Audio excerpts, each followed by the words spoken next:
मेरा नाम अनु है। मैं जहाँ काम करती थी वहाँ के मालिक बहुत ही ज़्यादा सुंदर थे, मगर वो किसी नौकरानी से बात नहीं करते थे। मैं छुप छुप कर उन्हें देखती। एक दिन उन्होंने मेरी चोरी पकड़ ली और बोले कि तुम मुझे छुप छुप कर क्यों देखती हो। मैंने सच कहा कि आप मुझे अच्छे लगते हैं। तब वो जो बोले मैं खुशी से पागल हो गई। उन्होंने कहा कि अगर मैं तुम्हें अच्छा लगता हूँ तो मुझसे शादी कर लो। लेकिन मैं हैरान हो गई जब वो मुझे शादी करने की जगह के बजाय एक बड़े से बेसमेंट में ले आए। अंदर जाते ही मेरी जान निकल गई, क्योंकि अंदर मेरी जैसी। मेरा नाम अनु है। मैं अपनी मम्मी के साथ एक छोटे से गांव में रहा करती थी और रोज चौधरी के घर का काम करके अपना गुजारा कर लिया करती थी। पापा का तो सालों पहले ही देहांत हो गया था, जिसकी वजह से मम्मी मुझे आगे पढ़ा नहीं पाई थी। और यही वजह थी कि मेरे पास कोई अच्छी नौकरी भी नहीं थी। घर में 2 ही सदस्य थे, मैं और मेरी मम्मी। मैं गांव के चौधरी के यहाँ उनके घर का काम करती थी नौकरानी के तौर पर, और मेरा और मेरी मम्मी का अच्छा गुजारा हो जाया करता था। मम्मी का कहना था कि अब मैं शादी कर लूं, मगर मुझे अभी ऐसा कोई शौक नहीं था। मुझे अपना अच्छा सा घर बनाना था। मम्मी का मेरे अलावा कोई नहीं था। उनके फ्यूचर के लिए कुछ करना था मुझे, उसके बाद ही मुझे कुछ सोचना था। मैं उन लड़कियों में से बिल्कुल भी नहीं थी जो बड़े होते ही शादी के ख्यालों में गुम रहती हैं।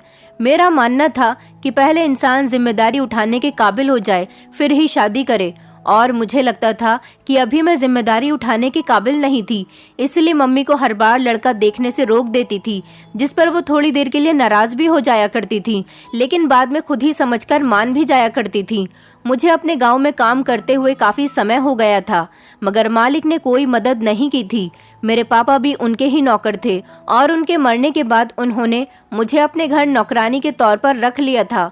मगर थोड़े पैसों के अलावा मुझे वहां से कुछ भी नहीं मिलता था, और उन पैसों से तो हमारा गुजारा ही हुआ करता था। तो अपना घर बनाने के और मम्मी के फ्यूचर की सेविंग के पैसे कहाँ से आते?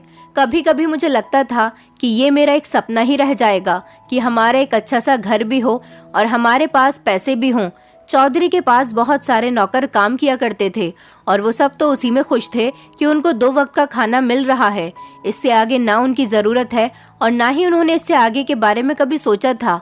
वो लोग बस इसी में खुश हो जाया करते थे और इसी बात का सारा फायदा उन बड़े लोगों को होता था जो कम पैसों में अपने बड़े बड़े काम जो इन बेचारे गरीबों से करवा लिया करते थे, और वो भी खुशी खुशी ये काम करने के लिए तैयार हो जाया करते थे। गलती उनकी भी नहीं थी, घर चलाने के लिए कुछ तो करना ही होता था। और फिर गांव देहात में नौकरियां तो होती ही नहीं हैं, और होती भी हैं तो एक अनपढ़ जाहिल को कौन रखता है काम पर। ले देकर यही मजदूरी ही रह जाती है जो उन्हें कम पैसों में भी करनी पड़ती है। बस यही सोचकर यहाँ के लोग भी कुछ नहीं बोलते थे और चौधरी इस बात का अच्छे से फायदा उठाते थे।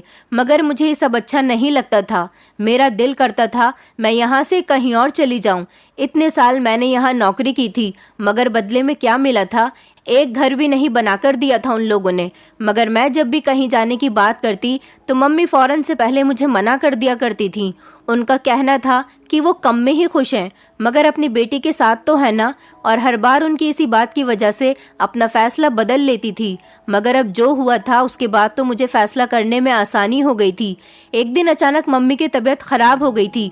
मैं फौरन उनको डॉक्टर के पास लेकर गई तो उन्होंने कुछ दवाइयाँ लिखकर दे दी थी, पर जब मैं दवाइयाँ खरीदने गई तो पता चला कि बहुत महंगी हैं और मेरे पास इतने पैसे नहीं थे। इसलिए मैंने चौधरी साहब से बात की कि मुझे कुछ पैसों की ज़रूरत है, जिस पर उन्होंने पैसे देने से साफ मना कर दिया और कह दिया था कि तुम्हारी माँ की उम्र हो गई है, उसे जाने दो। क्यों इतनी महंगी दवाइयों पर इतना खर्चा करती हो? कुछ ही दिन की मेहमान है बस वो, वैसे ही देखभाल कर लो। कोई कैसे किसी की मौत का बता सकता था? क्या पता मेरे भगवान ने उनकी उम्र ज्यादा लिखी होती। उसी दिन मैंने सोच लिया था कि मुझे क्या करना था। जैसे तैसे करके किसी दोस्त से पैसे मांगकर मैंने मम्मी की दवाइयाँ ली थी, जिससे वो बहुत जल्दी ठीक भी हो गई थी और मुझे अपने दोस्त का कर्जा वापस करना था। इसीलिए मैंने शहर जाने का फैसला कर लिया था, जिस पर मम्मी खुश नहीं थी, मगर मेरे बहुत समझाने पर आखिरकार वो मान ही गई थी, मगर सिर्फ इस शर्त पर कि जैसे ही कर्ज वापस हो जाएगा मैं वापस अपने गांव आ जाऊंगी। और मैंने उस समय तो मम्मी को हाँ कह दी थी, मगर ये तो वक्त ही बताता कि मैं वापस आती या वहीं रह जाती। मगर इस समय उनकी बात मानना ही ठीक लगा था, तो मैंने ऐसा ही किया था और शहर जाने की तैयारी शुरू कर दी थी। वहाँ मेरी एक पुरानी सहेली रहती थी जिसका पता उसने मुझे कुछ साल पहले ही दिया था। वो पता मेरे पास अभी तक रखा हुआ था और मैंने सोच लिया था कि मुझे उसके पास जाना था। वो एक अच्छे परिवार से बिलोंग करती थी और उसके मम्मी पापा ने उसे पढ़ाई के लिए शहर में भेजा था। वो हमारे मोहल्ले में ही रहती थी, मेरी बहुत अच्छी दोस्त थी। मम्मी ने बहुत रोका था मगर मैं क्या करती, मैं भी मजबूर थी। अभी यहाँ से निकलकर कुछ तो करना ही था ना, जहाँ बैठे बैठे कुछ नहीं होने वाला था। यहीं बैठी रहती तो वो चौधरी कम पैसों में हमारा इस्तेमाल करते रहते और हम इस्तेमाल होते रहते। गांव में ही हमारे बहुत से रिश्तेदार हैं जिनसे मैंने मेरे ना होने पर मम्मी का ख्याल रखने के लिए कहा था और अपना सामान बांधकर सुबह ही शहर के लिए निकल गई थी। इससे पहले मैं कभी बड़े शहर नहीं गई थी। बचपन में एक बार मम्मी के साथ गई थी, उसके बाद कभी जाना ही नहीं हुआ था। हाँ, मगर गांव के पास जो छोटा सा शहर था वहाँ आना जाना लगा रहता था, सामान वगैरह लाने के चक्कर में। अब मुझे घर से निकले हुए एक दिन हुआ था और अगली सुबह मैं एक बड़े शहर में थी। अपनी सहेली का पता मैं अपने साथ लेकर आई थी। उन लोगों से पूछ पूछ कर आखिर मुझे पूरा दिन लगा था घर तलाश करने में और कहीं शाम को जाकर मुझे घर मिला था। लेकिन क्या पता था कि मेरी दोस्त अभी भी इस पते पर रहती हो। अगर वो यहीं हुई तो सारे दिन की थकावट भूल जानी थी, लेकिन अगर वो यहाँ ना मिली तो बहुत परेशानी हो जाती। और फिर मैंने घर के दरवाजे को नॉक किया तो वो बाहर आई थी और मुझे देखकर हैरान भी हुई थी। उसने मुझे बहुत बार कहा था कि उसके पास शहर में आकर काम करूं, मगर मैं हमेशा ही मम्मी की वजह से मना कर देती थी। वो भी हमारे गांव की ही रहने वाली थी जो कुछ साल पहले पढ़ाई के लिए शहर आ गई थी और फिर उसके बाद यहीं काम करने लगी थी। मुझे अपने साथ अंदर ले गई, हाल चाल पूछने के बाद खाना वगैरह खिलाया। घर में वो अकेली नहीं थी, उसका पति और बच्चे भी थे, इसलिए मुझे अंदाजा था कि मुझे रहने के लिए कहीं और जगह देखनी होगी। उसके घर में 1 या 2 दिन से ज़्यादा मैं नहीं रह सकती थी और उसके लिए मुझे जल्द से जल्द काम की ज़रूरत थी। इसलिए मैंने उसे साफ बात की थी कि मुझे जितनी जल्दी हो सके किसी काम पर लगवा दो। कुछ सोचकर उसने मुझसे कहा था कि इस बारे में कल बात करेंगे, अभी तुम आराम करो। और वो मुझे एक कमरे में छोड़कर खुद बाहर चली गई थी और मैं भी अब सफ़र से थकी हुई थी, इसलिए लेट गई थी। जब मुझे मम्मी का ख्याल आया, पता नहीं वो कैसी होंगी, उन्होंने कुछ खाया भी होगा या नहीं, क्या कर रही होंगी मेरे बिना। मैंने जब से होश संभाला था मम्मी के साथ ही वक्त गुजारा था, कभी उनसे दूर गई ही नहीं थी। और फिर पापा के जाने के बाद तो मेरा सब कुछ मम्मी में ही था और उनका मुझ में। हम दोनों एक दूसरे के लिए सब कुछ थे। कभी सोचा भी नहीं था कि मम्मी के बिना इस तरह दूर भी रहना पड़ेगा। सोचा था कल बाहर जाकर कहीं से फ़ोन करके उनका हाल चाल पूछ लूँगी। अपना पर्सनल फ़ोन तो था नहीं मेरे पास, कभी अपना फ़ोन हुआ ही नहीं था, ना कभी ज़रूरत पड़ी थी और ना कभी इतने पैसे हुए थे कि मैं ले सकूं। इसीलिए आज बहुत बुरे तरीके से उसका एहसास हो रहा था। शाम से कब रात हुई पता ही नहीं चला था और अब सोने की तैयारी करने लगी थी, क्योंकि सुबह मुझे अपनी सहेली से मिलकर कोई काम तलाश करना था, इसलिए भी सोना ज़रूरी था। ऊपर से जितनी मैं थकी हुई थी मुझे नींद आ गई थी। सुबह अपने दोस्त के बुलाने पर आँख खुली और सबसे पहले उठकर नाश्ता किया और उसके बाद मैंने उसे अपने काम की बात की थी। जब उसने मुझसे कहा कि तैयार होकर मेरे साथ चलो, एक जगह मेरे पति ने तुम्हारे काम की बात की थी, उसी जगह जाना था। अगर वहाँ काम बन गया तो बहुत ही अच्छी बात थी। इसीलिए मैंने जल्दी से नाश्ता किया और फिर तैयार होकर उसके साथ चलने की तैयारी करने लगी और थोड़ी ही देर में तैयारी करके मैं उसके साथ चल पड़ी थी। सबसे पहले तो मुझे घर पर मम्मी को फ़ोन करना था और एक जगह देखकर मैंने मम्मी को फ़ोन किया था और उनका हालचाल पूछकर मुझे तसल्ली हो गई थी। अपना हाल भी उनको बता दिया था और फ़ोन काटकर मुझे आगे जाना था अपनी दोस्त के साथ। वो मुझे अपने साथ एक बंगले में ले आई थी। इतना सुंदर बंगला मैंने आज से पहले कभी नहीं देखा था। हम दोनों चौकीदार से बात करके अब घर के अंदर चले गए थे। अंदर जाकर ही हम दोनों बाहर एक जगह पर बैठकर किसी का इंतज़ार करने लगे थे। मेरी फ्रेंड ने मुझे बताया था कि ये घर एक आदमी का है, वो एक अकेला ही इस बड़े से घर में रहता है और बाकी के सारे लोग काम करने वाले थे। लोगों से सुना था कि उसकी पत्नी कुछ टाइम पहले ही मर चुकी थी और अब वो अकेला ही इस घर में रहता था। कुछ देर बाद एक नौकरानी घर के अंदर से बाहर आई और हमें अपने साथ अंदर चलने का कहा। हम लोग उसके पीछे पीछे घर के अंदर गए वो घर जितना बाहर से सुंदर था उतना ही अंदर से सुंदर था। वो नौकरानी हमें एक बड़े से हॉल के पास ले आई थी और अंदर जाने का कहा था। अंदर कदम रखते ही मेरी नज़र सामने बैठे एक आदमी पर गई थी। वो बहुत ही ज़्यादा सुंदर था। उसे देखकर कोई भी उसे देखता रह जाता और उस समय यही हाल मेरा भी हुआ था। मैं भी उसे देखकर देखती ही रह गई थी। जब उस मालिक ने हमें अपने सामने देखकर पूछा कि हम दोनों में से कौन काम करेगा, यहाँ जिसके जवाब में मेरी फ्रेंड ने एकदम मेरा नाम ले लिया था, तो उसने कहा था कि इसे खुद बात करने दो, क्या ये बोल नहीं सकती। उनकी बात सुनकर मैं जल्दी से बोली थी कि नहीं, मैं बोल सकती हूँ, जिस पर उन्होंने कहा कि उनके हर सवाल का जवाब मैं खुद दूं। इस बात पर मेरी फ्रेंड चुप हो गई और अब वो मुझे कुछ और सवाल करने लगे थे। उन्होंने पूछा कि मैं कैसा काम कर सकती हूँ, जिसके जवाब में मैंने कहा था कि कोई भी काम वो मुझसे करवा लें, मैं कर लूंगी। तब उसने कहा कि उसे अपने घर में एक शेफ की ज़रूरत है। उसका अपना शेफ कुछ टाइम पहले ही मर गया था, इसलिए उसे नए शेफ की ज़रूरत है। काम आसान था और पैसे भी अच्छे मिल रहे थे, रहने के लिए जगह भी मिल रही थी। मैंने कुछ भी और सोचे बिना ही काम के लिए हाँ कर दी थी और अब उसने जाने का कह दिया था। उसका कहना था कि कल उसके जागने से पहले ही मैं उसे काम पर नजर आऊं। अब हम दोनों ही उस घर से बाहर की तरफ चल पड़े थे। मेरी फ्रेंड का कहना था कि मैं खुशकिस्मत हूँ, इसलिए मुझे इतनी जल्दी इतना अच्छा काम मिल गया था, और उसका कहना था कि मैं आज ही अपना सारा सामान यहाँ पर शिफ्ट कर लूँ तो फिर मुझे परेशानी नहीं होगी। उसकी बात भी सही थी और मैंने ऐसा ही किया था। अपना सारा सामान अपनी फ्रेंड के घर से उठाकर बंगले में ले आई थी और वहाँ के एक नौकर ने मुझे एक कमरा दिखा दिया था जहाँ पर मुझे रहना था। कमरा भी अच्छा था। मैंने अपना सारा सामान वहाँ पर सेट कर लिया और अब मुझे कल से अपने काम पर जाना था। मैं बहुत खुश थी और सुकून से भी थी। मुझे खुशी इस बात की थी कि मुझे इतनी जल्दी काम मिल गया था और रहने की परेशानी भी हल हो गई थी, वरना तो कब तक अपनी फ्रेंड के घर पड़ी रहती। उसकी भी अपनी फैमिली थी, वो भी आखिर कब तक मुझे अपने घर में रख सकती थी, और ऊपर से मेरे पास इतने पैसे भी नहीं थे कि अलग से कहीं पर रह सकती। इसीलिए ये काम मेरे लिए किसी खुशकिस्मती से कम नहीं था। रात गुजारकर सुबह मालिक के कहने के मुताबिक उनके जागने से पहले मैंने अपना काम संभाल लिया था। घर काफी बड़ा था और घर में नौकर चाकर भी ज्यादा थे। किचन भी काफी बड़ा था, लेकिन उसकी हालत ज्यादा अच्छी नहीं थी। उसकी वजह ये थी कि शेफ नहीं था और अब वो पूरी किचन मेरी जिम्मेदारी थी। मुझे फिर से इस किचन को बिल्कुल सही करना था। मुझे दिल लगाकर यहाँ पर काम करना था ताकि मालिक मेरे काम से खुश होकर मुझे पक्का पक्का काम पर रख ले, और मैंने ऐसा ही किया था। सुबह होते ही अपने काम पर लग गई थी। मालिक जो काफी देर बाद ऊपर से नीचे आए थे और मुझे काम करता हुआ देख चुके थे। सब नौकर अपने अपने कामों में लगे हुए थे।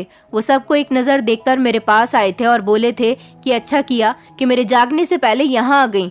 उनका कहना था कि उन्हें ऐसे ही लोग अच्छे लगते हैं जो वक्त पर अपना काम करते हैं और उनकी बातों को ध्यान से सुनते और मानते हैं। वो इतना कहकर वहां से चले गए थे और मैं दोबारा से किचन की सफाई में लग गई थी। मुझे यहाँ काम करते हुए 3 दिन गुजर गए थे और इन 3 दिनों में मैंने एक चीज़ पर ध्यान दिया था कि यहाँ पर काम करने वाले नौकर किसी से भी ज़्यादा बातचीत नहीं करते थे, आपस में भी कोई बात नहीं करता था। मैं अगर किसी से बात करती तो बहुत कम जवाब मिलता था, वरना कोई जवाब नहीं देता था। और इस बात पर मुझे हैरत थी। सब नौकर जो यहाँ काम करते थे यही साइड में बने छोटे छोटे कमरों में रहते थे। कोई भी नौकर बाहर से नहीं आता था और ना ही बाहर जाया करता था, सब इधर ही रहते थे। मालिक भी घर से बाहर कहीं नहीं गए थे, वो भी घर के अंदर ही रहते थे।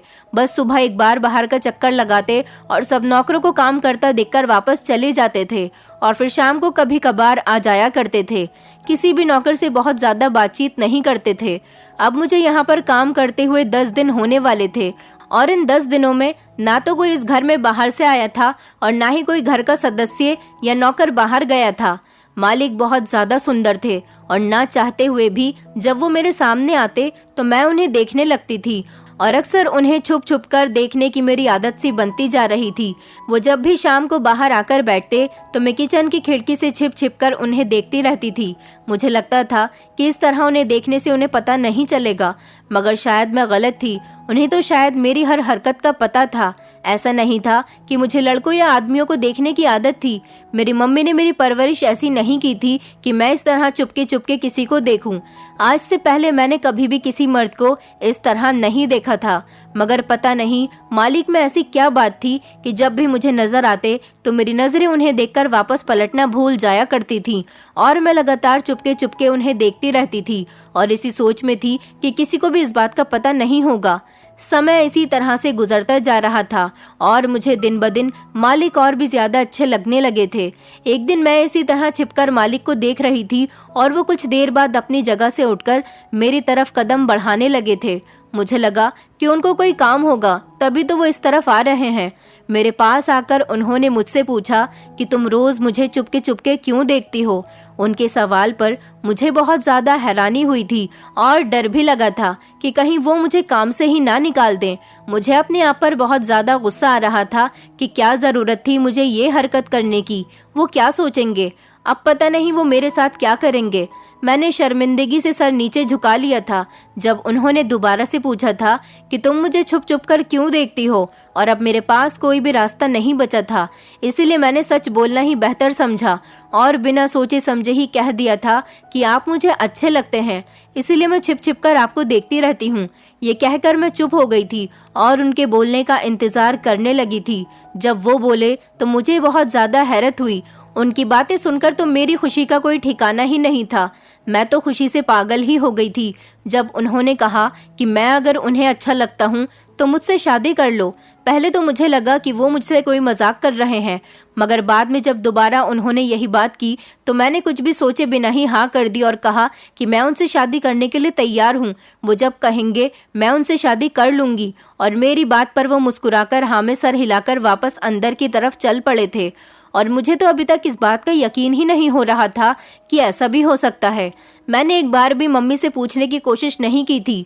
सोचा अगर उन्होंने मना कर दिया तो मैं क्या करूंगी। सोचा कि जब शादी हो जाएगी तो मम्मी को बता दूंगी, वो कुछ नहीं कहेंगी, मान जाएंगी।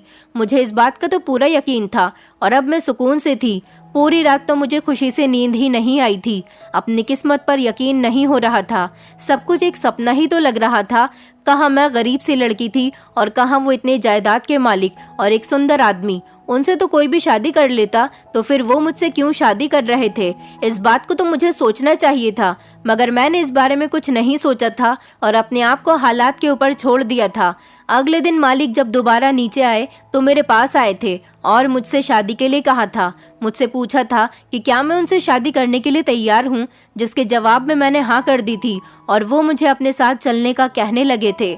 मुझे इस बात की खुशी थी कि आज ही शादी हो जाएगी। मुझे इस बात पर बहुत हैरत हुई थी कि जब मुझे शादी करने के बजाय वो घर के अंदर बने एक बड़े से बेसमेंट में ले आए थे और 2 कदम अंदर बढ़ाने पर मेरी जान निकल गई, क्योंकि अंदर तो मेरी जैसी और भी जवान लड़कियां बेसमेंट में मौजूद थी। बेसमेंट में एक तरफ रोशनी ही थी, बाकी पूरी तरफ अंधेरा ही था। मुझे समझ नहीं आ रहा था कि वो सब की सब जिंदा है या मुर्दा और वो मुझे यहाँ क्यों लेकर आए थे। मैंने हिम्मत करके पीछे मुड़कर उन्हें देखा और उनसे पूछा था, वो तो मुझसे शादी करने वाले थे, तो फिर वो मुझे यहाँ लेकर क्यों आए थे। जिसके जवाब में वो चुप रहे थे और मुझे इंतजार करने का कहकर वापस चले गए थे, जबकि मुझे वहीं छोड़ दिया था। मुझे ऐसा लग रहा था जैसे मैंने कोई बहुत बड़ी गलती कर दी थी। फिर लगा क्या पता वो मेरा कोई टेस्ट ले रहे हों शादी से पहले, क्या पता वो मुझे आजमाना चाहते थे। यही सोचकर मैं खामोशी से कोने में जाकर बैठ गई थी और अपने साथ होने वाली कार्यवाही का इंतजार करने लगी थी। इसके अलावा मेरे पास अब कोई रास्ता भी तो नहीं था। मुझे यहाँ बैठे हुए 2 रातें गुजर गई थी और मुझे रोज सुबह एक नौकरानी आकर खाना दे जाती थी।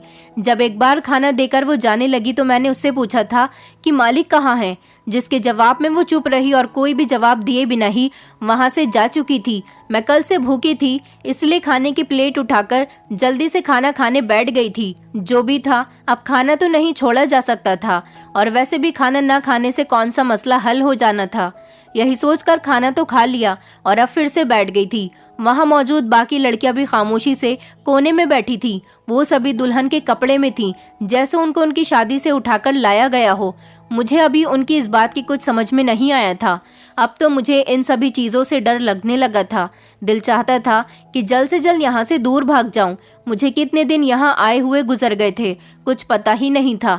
बस सुबह शाम एक नौकरानी आकर खाना दे जाती और मैं खा लेती। मालिक तो उस दिन के बाद दोबारा कभी नहीं आए थे। मैंने इस पूरे बेसमेंट में देख लिया था, मगर कहीं पर भी यहाँ से बाहर निकलने का कोई दूसरा रास्ता नहीं था। आज सुबह जब नौकरानी खाना देने के लिए आई तो साथ में मालिक भी थे। उन्हें देखकर कोई उम्मीद की किरण जगी थी कि शायद अब मेरा इम्तिहान ख़त्म हो गया हो और मुझे आज़ादी मिल जाए। नौकरानी खाना रखकर चली गई थी, जबकि मालिक मेरे सामने आकर खड़े हुए और मुझसे कहने लगे थे, आज रात को मेरी और उसकी शादी है और यही बात बताने के लिए वो आए हैं। उनका कहना था कि शाम को वो मुझे यहाँ से बाहर ले जाएंगे। मैंने चैन का सांस लिया था, मगर एक सवाल जो कब से मेरे दिमाग में था वो मैंने पूछ लिया था कि उन्होंने मुझे इतने दिन यहाँ क्यों रखा था और ये जो दूसरी लड़कियां थीं ये कौन थीं, इन सब के पीछे क्या कहानी थी।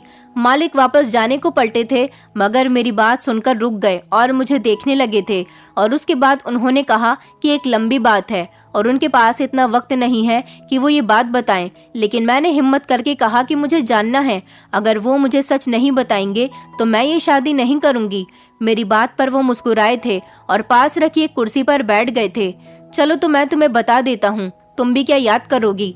इंसान की ख्वाहिश तो पूरी होनी ही चाहिए। ये कहकर वो मुझे बताने लगे कि आज से कुछ साल पहले उसकी शादी हुई थी इस घर की मालकिन से। वो और मालकिन एक दूसरे से बहुत प्यार करते थे। मालिक मालकिन से बहुत प्यार करते थे, बल्कि अगर ऐसा कहा जाए कि सबसे ज्यादा प्यार वो मालकिन से ही करते थे। मालकिन भी मालिक से प्यार तो बहुत करती थी, मगर उन्होंने शादी से मना कर दिया था। वो मालिक से शादी नहीं करना चाहती थी। मालिक को उनकी बात समझ में नहीं आती थी कि वो ऐसा क्यों कर रही थी। मालिक ने बताया कि उन्होंने मरने की धमकी देकर उनको शादी से मना लिया था और वो मान गई थी। मालिक ने बताया कि वो बहुत खुश थे इस शादी को लेकर, और होते भी क्यों ना, वो मालकिन से इतना प्यार जो करते थे। उन्होंने बताया कि मालकिन से उनकी शादी हो गई थी, मगर किस्मत को कुछ और ही मंजूर था। शादी की पहली रात ही मालकिन उन्हें छोड़कर इस दुनिया से चली गई और फिर बाद में मालिक को पता चला कि मालकिन को कोई जानलेवा बीमारी थी, इसलिए वो मालिक से शादी नहीं करना चाहती थी। मगर मालिक की जिद की वजह से उन्होंने ये शादी कर ली थी और जाते जाते अपनी सारी दौलत मालिक के नाम पर कर गई थी, ताकि उन्हें आगे जिंदगी में कोई मुश्किल ना हो सके। मालिक ने मुझे बताया कि वो उनसे बहुत प्यार करते थे और इस तरह इतनी आसानी से उनके बिना कैसे रह सकते थे। मालिक जुनून की हद तक मालकिन से मोहब्बत करते थे। वो उनकी मोहब्बत में पागल से हो गए थे। वो कैसे भी करके मालकिन को वापस लाना चाहते थे और इसीलिए उन्होंने काले जादू का सहारा लिया था। उन्होंने एक पंडित से बात की थी और उन्होंने जो हल बताया था वो बहुत ही ज्यादा खतरनाक था। उस पंडित ने बताया था कि अपनी पत्नी को वापस जिंदा करने के लिए 12 नौजवान लड़कियों से पहले शादी करनी होगी और शादी की पहली रात ही उनको एक बेसमेंट में बंद करना होगा। ऐसा करने से उसकी पत्नी उसे वापस मिल जाएगी। मालिक ने बताया कि वो 11 लड़कियों को शादी करके पहली रात ही यहाँ कैद कर चुके हैं और अब उसकी बारी है। मैं वो 12वीं लड़की थी जिससे शादी करके उसे कैद करके इसके बाद वो अपने मकसद में कामयाब हो जाएंगे और उनकी पत्नी उन्हें वापस मिल जाएगी। मुझे उनकी बात सुनकर हैरत का झटका लगा था।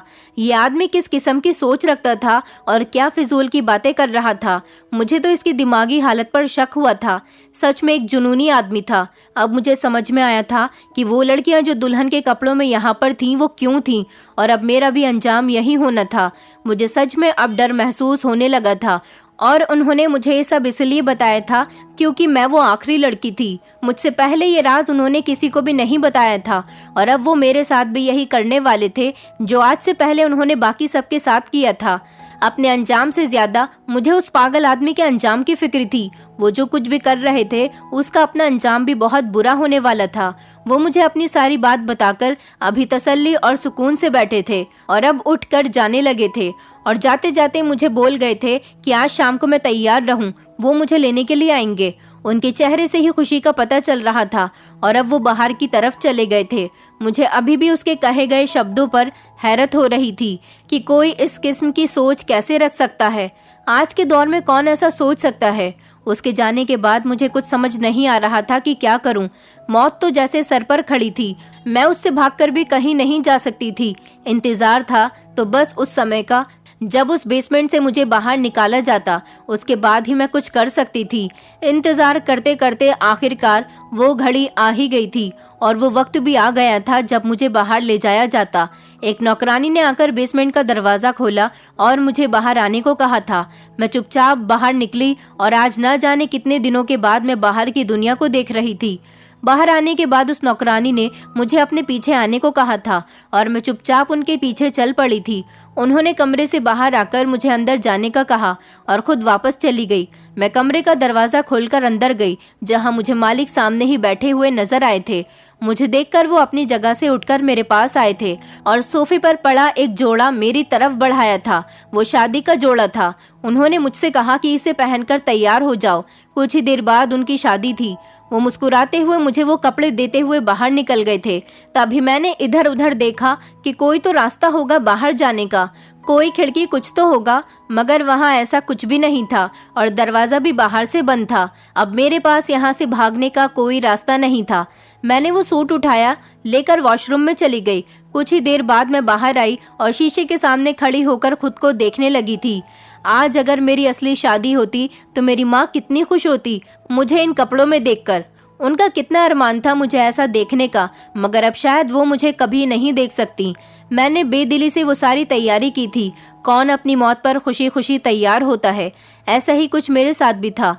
थोड़ी देर बाद मुझे दरवाजा खुलने की आवाज आई थी और मुझे अपने सामने एक शेरवानी में दूल्हा दिखाई दिया था। वो मालिक ही थे। वो खुद भी तैयार होकर आ गए थे और अब मुझे भी बाहर चलने के लिए कहा था, जहां फेरों के लिए पंडित जी इंतजार कर रहे थे। हम दोनों उसे नीचे बने लॉन में मौजूद। वहां मेरे मालिक, पंडित जी और 2-3 नौकरानियों के अलावा और कोई भी नहीं था। पूरा हॉल खाली था। फेरे शुरू हो चुके थे और इससे पहले कि ये सब होता, किसी ने आकर सब कुछ रोक दिया था। आने वाले को देखकर यहाँ मालिक का रंग उड़ गया था। वहीं मेरे चेहरे पर खुशी आ गई थी, क्योंकि वहां आने वाला और कोई नहीं, मेरी फ्रेंड थी जो अपने साथ पुलिस को लेकर आई थी। पुलिस ने उसको सब कुछ बताया था कि किस तरह मालिक जवान लड़कियों से शादी करके उनको कैद कर देते थे। पुलिस ने वहां मौजूद सब लोगों को ही पकड़ लिया था और मेरे बताने के मुताबिक बेसमेंट की भी तलाशी ली थी, जिससे सब लड़कियां उनको मिल गई थी और मेरी जान बच गई थी। जाते जाते मालिक ने मुझसे पूछा था कि ये लोग कैसे यहाँ आए, उनको किसने बताया था, और अगर सब कुछ तुमने बताया था तो कैसे बताया था? तुम तो इस घर से बाहर गई ही नहीं थी। उनकी बात भी ठीक थी। मैं तो इस घर से बाहर गई ही नहीं थी और ना ही कोई मुझसे मिलने के लिए यहाँ पर आया था। तो फिर ऐसा कैसे हुआ था? जिस पर मैंने बताया कि जब मैं पहले दिन यहाँ काम पर आई थी, उसी वक्त रास्ते में मैंने मम्मी से बात की थी। तभी मेरी फ्रेंड को पता चला था कि मेरे पास फोन नहीं है। उसके पास 2 फोन थे, जिसमें से एक उसने मुझे दे दिया था और वही फोन उस समय भी मेरे पास था जिस समय मालिक ने मुझे इस बेसमेंट में बंद किया था। उस समय मैं किसी को फोन नहीं कर सकती थी, क्योंकि कोई भी आ जाता तो कोई फायदा नहीं होता। हम लोग तो बेसमेंट में थे, पूरा घर तो खाली ही था। मालिक ये कह देते कि यहाँ तो कोई भी नहीं है, इसलिए मैं उस समय चुप ही रही थी और सही समय का इंतजार करने लगी थी। और जब मालिक ने मुझे बेसमेंट से बाहर निकाला और शादी करने को कहा तो मुझे लगा कि अब यही सही समय है, जब मालिक की असलियत सबके सामने लाई जा सकती थी। इसलिए मैंने अपनी फ्रेंड को कॉल करके यहाँ आने का कहा और अपने साथ पुलिस भी लाने के लिए कहा था, और उसने सही किया था, जिससे वो पकड़े गए थे। उसने मासूम लोगों की जान बचा ली थी, जिसके जुर्म में उन्हें सजा भी हो गई थी और ये भी पता चला कि वो नॉर्मल आदमी नहीं थे। अपनी मोहब्बत को पाने के जुनून में एक दिमागी मरीज बन गए थे। उसकी सजा के साथ साथ उसका इलाज भी चल रहा था और मुझे उसको पकड़वाने के लिए इनाम दिया गया था। जिन पैसों से मैंने अपना यहाँ छोटा सा घर ले लिया था और गाँव जाकर भी मैं अपनी मम्मी को अपने साथ यहाँ पर ले आई थी, और अब मम्मी का भी एक अच्छे से अस्पताल से इलाज हो रहा था और जिंदगी सुकून से गुजर रही थी। और कुछ पैसों से मैंने अपने घर में ही काम स्टार्ट किया था। लेडी सूट तैयार करने का काम अपना था, किसी की गुलामी भी नहीं करनी पड़ रही थी और मैं पैसे भी अच्छे कमा लेती थी। कहते हैं कोई भी चीज जब हद से बढ़ जाती है तो वो नुकसान देती है, फिर चाहे वो मोहब्बत हो या नफरत। अपने जिंदगी में हर एहसास को एक हद तक रखें। अगर किसी से मोहब्बत भी है तो उसकी एक हद बनाएं। कहते हैं मोहब्बत और जंग में सब जायज होता है। गलत कहते हैं। हर चीज़ हर काम की कुछ उसूल होते हैं, इस तरह जंग और मोहब्बत में भी कुछ उसूल होते हैं। अगर उनको पार किया जाए तो इंसान नुकसान उठाता है। किसी बहुत अपने का खो जाना किसी अजियत से कम नहीं होता, मगर उस पर सब्र करना सीखें और याद रखें कि कुदरत हमें क्या सिखाती है कि जो लोग हमसे जुदा हुए हैं वो दोबारा लौटकर नहीं आ सकते। एक इंसान का यही फर्ज है कि वो अपनी सोच को सही रखे और सही और गलत में फैसला कर सके, मुश्किल वक्त में मजबूत रहे, किसी की भी ऐसी वैसी बातें उसे कमजोर न पड़ने दे, मोहब्बत करे और दूसरों में मोहब्बत बांटे, मगर अपनी हद को कभी पार न करे। दोस्तों, उम्मीद करती हूँ आपको हमारी कहानी पसंद आई होगी। कहानी पसंद आई है तो वीडियो को लाइक करें, चैनल पर नए हैं तो चैनल को सब्सक्राइब करें और हाँ, नोटिफिकेशन बेल को जरूर दबाएं ताकि अगली अपडेट सबसे पहले आपको मिले।